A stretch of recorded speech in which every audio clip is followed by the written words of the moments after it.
ಇಲ್ಲ ನೀನ್ joker ಆಗ್ಬೇಡ.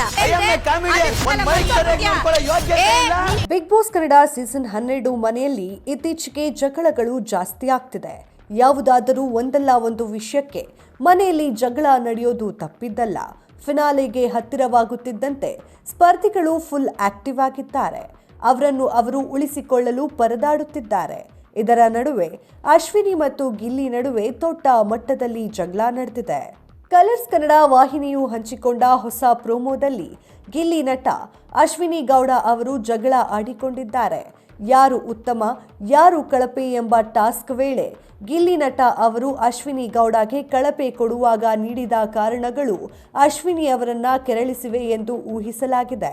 Gilli ಅಶ್ವಿನಿಗೆ madam ಹೇಗೆ ಅಂದ್ರೆ ಅವರು ಹೀರೋ ಆಗೋಕೆ ಹೊರಟಿದ್ದಾರೆ ಎನ್ನುತ್ತಿದ್ದಂತೆ ಅಶ್ವಿನಿ ಮರು ಉತ್ತರ ನೀಡುತ್ತಾ ನಾನು ಹೀರೋ ಆಗೋಕೆ ಹೊರಟಿಲ್ಲ, ನೀನು ಜೋಕರ್ ಆಗ್ಬೇಡ ಎಂದು ಗಿಲ್ಲಿಗೆ ಟಾಂಗ್ ಕೊಟ್ಟಿದ್ದಾರೆ. ಇದಕ್ಕೆ ಐ ಆಮ್ ಎ ಕಮಿಡಿಯನ್, ಇನ್ನು ಕ್ಯಾಪ್ಟನ್ ಆಗೋಕೆ ಚಾನ್ಸ್ ಸಿಗಲ್ಲ, ಆ ಯೋಗ್ಯತೆ ಇಲ್ಲ ನಿನಗೆ ಎಂದು ಗಿಲ್ಲಿ ಅಶ್ವಿನಿಗೆ ತಿರುಗಿ ಬಿದ್ದಿದ್ದಾರೆ. ಇಷ್ಟಕ್ಕೆ ನಿಲ್ಲದ ಜಗಳ ಅಶ್ವಿನಿಗೆ ಯೋಗ್ಯತೆ ಇಲ್ಲ, ಕ್ಯಾಪ್ಟನ್ ಆಗೋ ತಾಕತ್ ಇದೆಯಾ ನಿನ್ಗೆ ಎಂದು ಏಕವಚನದಲ್ಲಿ ಗಿಲ್ಲಿ ಕಿಡಿಕಾರಿದ್ದಾರೆ. ಇದಕ್ಕೆ ಅಶ್ವಿನಿ ಗೌಡ ಕೋಪಗೊಂಡು ಗಿಲ್ಲಿ ವಿರುದ್ಧ ನೀನು ನನ್ನ ಮುಂದೆ ನಿನ್ನೆ ಹೇಳಬೇಕಿತ್ತು ಎಂದಿದ್ದಾರೆ.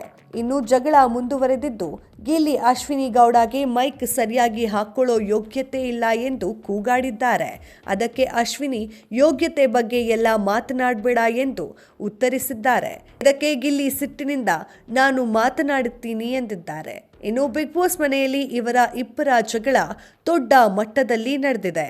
ಇದನ್ನ ಮನೆ ಮಂದಿ ಅಚ್ಚರಿಯಿಂದ ನೋಡಿದ್ದಾರೆ. ಕಾಮಿಡಿ ಮಾಡುತ್ತಾ ದೊಡ್ಡದಾಗಿ ಜಗಳ ಮಾಡದೆ ಯಾವಾಗಲೂ ಎಲ್ಲರನ್ನೂ ನಗಿಸುತ್ತಾ ಸಮಯ ಸಂದರ್ಭ ನೋಡಿ ಎಲ್ಲಿ ಯಾವಾಗ ಯಾರಿಗೆ ಏನು ಹೇಳಬೇಕು ಅಂತ ಯೋಚಿಸುತ್ತಿದ್ದ ಗಿಲ್ಲಿ ನಟ ಇದೀಗ ಏಕಾಏಕಿ ಏಕವಚನದಲ್ಲಿ ಅಶ್ವಿನಿ ಗೌಡ ವಿರುದ್ಧ ತಿರುಗಿ ಬಿದ್ದಿದ್ದಾರೆ. ಯಾವ ವಿಷಯಕ್ಕೆ ಇವರಿಬ್ಬರು ಈ ರೀತಿಯಲ್ಲಿ ಕಿತ್ತಾಡಿದ್ದಾರೆ ಅನ್ನುವುದನ್ನ ಇಂದಿನ ಎಪಿಸೋಡ್ನಲ್ಲಿ ಕಾದು ನೋಡಬೇಕಾಗಿದೆ.